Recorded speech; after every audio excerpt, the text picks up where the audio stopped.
السلام عليكم ورحمة الله وبركاته. أعوذ بالله من الشيطان الرجيم.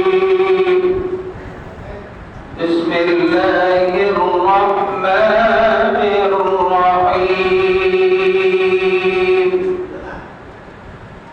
واستعينوا بالصبر والصلاة وإنها لكبيرة إلا على الخاشعين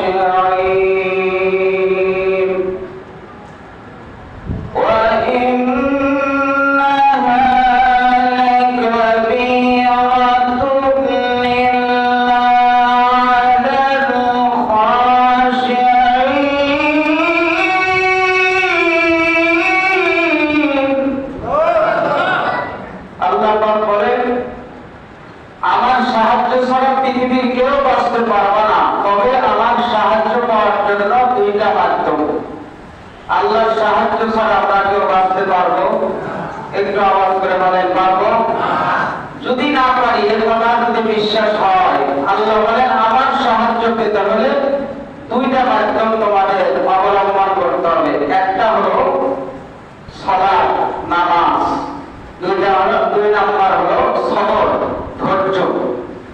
আজকে আমরা নামাজও পড়ি না, ধৈর্য ধরতে পারি না। অল্প সময় রোদ উঠলেও আমাদের খারাপ লেগে যায়, আবার অল্প সময় বৃষ্টি আসলেও আমাদের খারাপ লেগে যায়। যেটা আমাদের অনুকূলের বাইরে, মানে আমার পছন্দ না, এটা আসলেই আমার মন খারাপ। ঠিক না ভাই? ঠিক। আল্লাহ বলে যে আমার সাহায্য পেতে চাইলে সবর আর সালাত লাগবে, আর এই সবর আর সালাত যাদের কাছে থাকবে আল্লাহর সাহায্য তাদের কাছে আসবে। জোরে বলুন সুবহানাল্লাহ। আর একটু জোরে বলুন সুবহানাল্লাহ। আমার ভাইরা, আমার বন্ধুগণ, আল্লাহ পাক রব্বুল আলামিন তামাম পৃথিবীর মানুষকে জানালেন, নবীজি আমি আল্লাহ পাক রব্বুল আলামিন আসমান থেকে বিশ্ববাসীর জন্য যে কোরআন অবতীর্ণ করলাম, নবী গো ওই আসমানি গ্রন্থ কোরআনুল কারীমের মধ্যে বলে দিলাম আমি আল্লাহর জন্য যারা নামাজ আদায় করবে, সবর ইখতিয়ার করবে, আমি আল্লাহ তাদেরকে সাহায্য করব। জোরে আওয়াজ করে বলুন সুবহানাল্লাহ।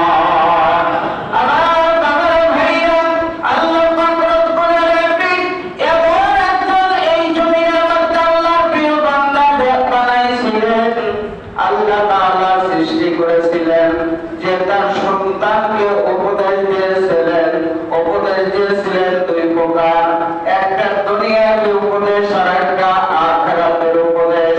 কিন্তু আল্লাহর নবী বলেন দুনিয়া এবং আখিরাত উভয় উপদেশই কল্যাণকর যদি হয়, তারপরেও যারা দুনিয়ার উপরে আখিরাতকে প্রাধান্য দিবে, আল্লাহ পাক রব্বুল আলামিন জীবনের প্রত্যেকটা মুহূর্তে আল্লাহর পক্ষ থেকে তাদেরকে সাহায্য করবেন। জোরে বলুন সুবহানাল্লাহ। আল্লাহর এক পাপী বান্দা, পাপী গুনাহগার, সেই গুনাহগার তার ফল খাওয়ার ইচ্ছা জাগলো, কাজের লোককে 4 দিরহাম দিয়ে কাজের লোককে বাজারে পাঠিয়ে দিলেন। বাবাজি দিলের কান লাগা কথা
আমার 4 দিরহাম নিছেন, আমার জন্য এখন 4টা দোয়া করেন। আমাদের অনেক সময় কেউ কিছু হাদিয়া দেয়, কাপড় হাদিয়া দেয়, টাকা হাদিয়া দেয়, টাকা দেয়, এরপরে টুপি রুমাল দেয়, দেওয়ার পরে বলে হুজুর আমার জন্য একটু দোয়া করেন। বলে কি বলে না? মানসুর বিন আম্মারকে যুবক ডেকে বললেন, ভাই তুমি আমার কাছে 4 দিরহাম দিয়া কি দোয়া চাও, আমাকে একটু জানাও। আল্লাহর বান্দা যুবকটাকে কয়, হুজুর আপনাকে আমি 4 দিরহাম দিয়েছি, আল্লাহ যেন আমাকে 4 দিরহামের বদলা দুনিয়াতে দান করেন। এটা 1 নাম্বার দোয়া। মানসুর বিন আম্মার দোয়া করলেন, আল্লাহ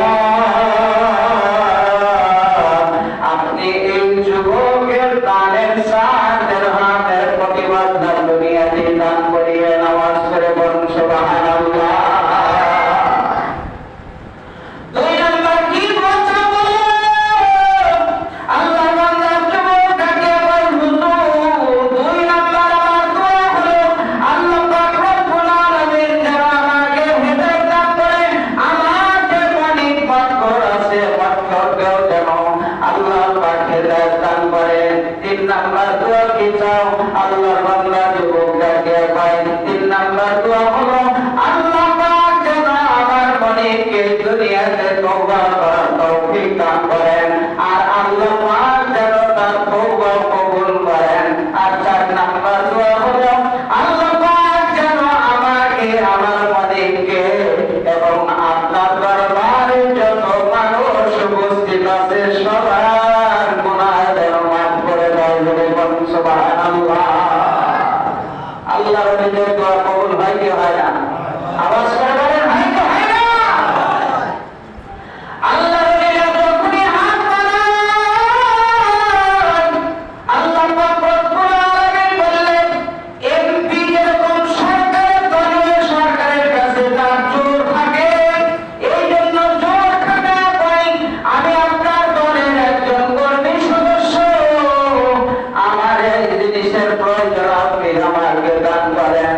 এই প্রয়োজন যখন তার কাছে জানাই, সদস্য বলে তাকে তার প্রয়োজন মিটায় দেয়। আল্লাহর ওলিরা যখন কোনো কিছু আবদার করে আল্লাহর কাছে বসে, সাথে সাথে আল্লাহর কুদরতি ভান্ডার থেকে আল্লাহর ওলিদের দরখাস্ত আল্লাহ নিজে পূরণ করেন। ধরে বলুন সুবহানাল্লাহ। মানসুর বিন আম্মারকে 4 দিরহাম দিয়ে যুবক খালি হাতে বাড়িতে যেতেছে মনিবের কাছে। মনিব পাঠাইছিলেন কিসের জন্য? বলেন নাই, খেতে লাগছে। মনিব পাঠাইছে কিসের জন্য? ফল কেনার জন্য মনিব পাঠাইছে। আর মনিবের টাকা গুলো সে দান করে দিছে। ফল না নিয়ে, টাকা না নিয়ে খালি হাতে ফিরতেছে। এমন সময় আল্লাহর ওলি মানসুর বিন আম্মারের দোয়া আল্লাহর দরবারে কবুল হয়ে গেছে। সবাই আওয়াজ করে বলেন আল্লাহু আকবার। মনিবের কাছে 2 হাত খালি করে বাড়িতে যাইতেছে, আর টপর করে কাঁপতেছে, ভয়ে কাতর। কারণ আমার মনিবের কাছে গেলে হয় মারপিট করবে, না আমাকে হত্যা করে ফেলবে। এই আতঙ্কিত হইয়া আস্তে আস্তে মনিবের কাছে যখন চলে গেল, মনিব তার আওয়াজটা নরম করে বললেন, আমাদের কাছ থেকে আসা তুমি বলো তুমি আজকে কি কি কাজ করেছো? মনিবের আওয়াজটা শোনার পর গোলামের ভিতরে একটু আতঙ্ক ছিল, সে আতঙ্ক কেটে একটা স্বস্তিকর করতেছে। কারণ হলো এক মানুষের রাগ হইলে তার মেজাজটা, তার আওয়াজটা ব্যতিক্রম হয়। আর যদি তার প্রতি কেউ সন্তুষ্ট হয়, তাহলে কিন্তু তার আওয়াজটা নরম হয়, সন্তুষ্ট হয়।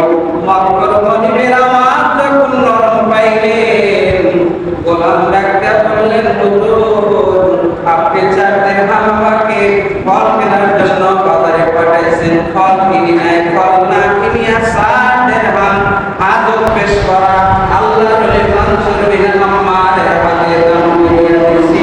আবার আওয়াজ করে বলুন সুবহানাল্লাহ। মানসুর বিন আম্মার তোমার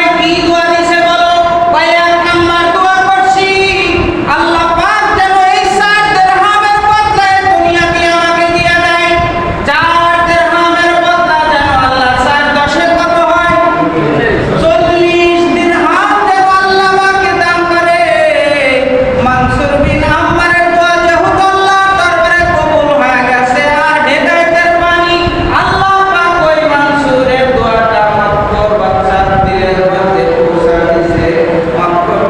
মক্কর বাদশা গোলামকে ডাকিয়া বললেন, গোলাম আল্লাহ তাআলা তোমার দান কবুল করেছেন, তুমি যাকে দিয়েছো মানসুরের দোয়া কবুল করেছে। এই আমার ঘর বান্দার আছে, এখান থেকে আমার অনুমতি তুমি 4 দিরহামের প্রতি বর্তায় 40,000 দিরহাম আমার বান্দার থেকে নিয়ে যাও। 40 শুধু 40 না, 40,000 দিরহাম আমার এই ধনভাণ্ডার থেকে তুমি নিয়ে যাও। বলে সুবহানাল্লাহ। 2 নাম্বার তুমি কি দোয়া চাইছো? বলে 2 নাম্বার দোয়া চাইছিলাম আল্লাহ পাক রব্বুল আলামিন যেন আমার জীবনের গুনাহ মাফ করেন, আপনার জীবনের গুনাহ মাফ করেন এবং আল্লাহ পাক রব্বুল আলামিন যেন আপনাকে হেদায়েত দান করেন। আপনি যেন তওবা করেন আর আল্লাহ যেন আপনার তওবা কবুল করিয়া নেন। 4 দোয়া আল্লাহর ওলি মানসুর করেছিলেন আর আল্লাহ পাক 4 কবুল করে নিয়েছিলেন। সেই কবুলের প্রেক্ষাপটে আল্লাহ পাক রব্বুল আলামিন ওই গোলামকে আল্লাহর বান্দা গোলামকে আযাদ করে দিলেন। 1 নাম্বার দোয়া গোলামকে আযাদ করে দিলেন। 2 নাম্বার দোয়া সারে বান্দা 40,000 দিরহাম পাইলেন। 3 নাম্বার দোয়া তার মালিকের তওবা আল্লাহ কবুল করে নিলেন। 4 নাম্বার আল্লাহ পাক রব্বুল আলামিন তার জীবনের গুনাহ কান্না মাফ করলেন। মানসুর বিন আম্মারের চোখের পানি গড়গড় করিয়া পড়ে আর ডাকিয়া বলেন, গোলাম আল্লাহর বান্দা তোমার দান পায় যে আল্লাহর কাছে দোয়া করছে, আল্লাহ যেটা দোয়া কবুল করছে তার নমুনা স্বরূপ আমার চোখের পানি আসে। আল্লাহ পাক মনে হয় আমাকে তোমাকে আর উপস্থিত যত জনতা আছে সবার জিন্দেগির গুনাহ মাফ করিয়া দিয়েছেন। আল্লাহ গোলামেরা গভীর রাত আর আমি সামনে যাইতেছিলাম। আল্লাহ পাক রব্বুল আলামিন এই পৃথিবীবাসীকে জানায়া দিলেন, ইন্নাল্লাহা আশতারা মিনাল মুমিনিনা আনফুসাহুম বিআন্না লাহুমুল জান্নাহ। আর একবার আওয়াজ করে বলেন, আল্লাহু আকবার। খিদা লাগছে সেইভাবে বলে আল্লাহু আকবার। আল্লাহ পাক রব্বুল আলামিন বললেন, হে মুমিনেরা, মুসলমানেরা, ঈমানদারেরা, আমি আল্লাহ তোমাদের জান দিয়েছি না। আপনারা বলেন আমাদের জানের মালিক কে? যাকে যে পরিমাণ সম্পদ আল্লাহ দিয়েছেন আমরা হয়েছি এই সম্পদের মালিক কে? আল্লাহ দেওয়া জান, আল্লাহ দেওয়া মাল যদি আল্লাহ পাক বললেন, বান্দারে আমার দেওয়া মুখ দিয়ে তুমি বলো তোমার জান আমি দিছি, আমার দেওয়া মুখ দিয়ে তুমি বলো তোমার মাল আমি দিছি। এখন আমি আল্লাহ তোমাকে আরেকটা কথা বললাম, আমার দেওয়া জান, আমার দেওয়া মাল যদি তোমরা আমাকে দিতে পারো, আমি আরেকটা জিনিস তোমাদের দান করবো, তার নাম হলো চিরস্থায়ী সুখের আবাসস্থল নিয়ামতের করা আল্লাহর জান্নাত। করে কোন সুবহানাল্লাহ। উদখুলুল জান্নাতা আনতুম ওয়া আজওয়াজুকুম তুহবারুন।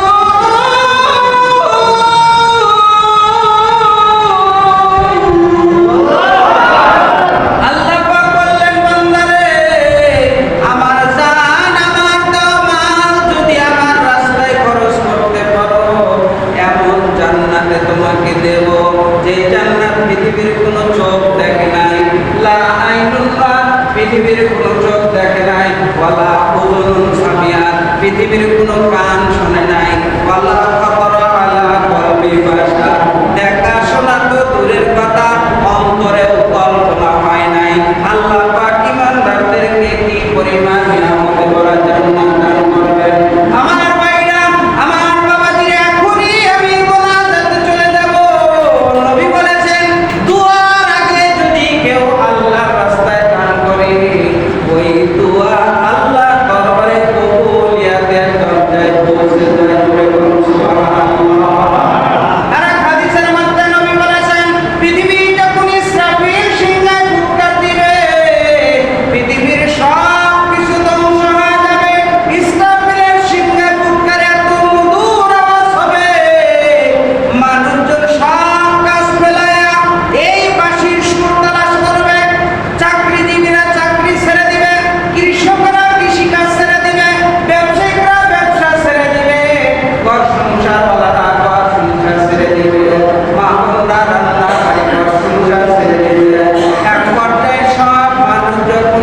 বাঁশির সুরে পিছে লাগবে, হঠাৎ করে আল্লাহর হুকুমে আবার বাঁশির বুকটা দিবে। এবার বাঁশির সুরটা পছন্দনীয় হবে না। এই বাঁশির সুরটা এবার ভয়াবহ বিভৎস অবস্থার সম্মুখীন হবে। গভীর রাত্রে যদি ম্যাঘ ঝিল্লিক মারে, বড় আওয়াজ হয়, বিকট আওয়াজ হয়, আমরা কানের ভিতরে মুখ দেই। তার কারণ হলো আমাদের যেন কানে না আওয়াজ আসে। এমন বিকট আওয়াজ হবে, মানুষটা বিভৎস হইয়া ভয়ে কাতর হইয়া দৌড়াইতে থাকবে। তাদের মধ্যে আসছে মানুষ দৌড়াইতে দৌড়াইতে এত বেশি মানুষ মারা যাবে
দুটো হইলে দিবেন, মেলাক্ষণ শুনছে।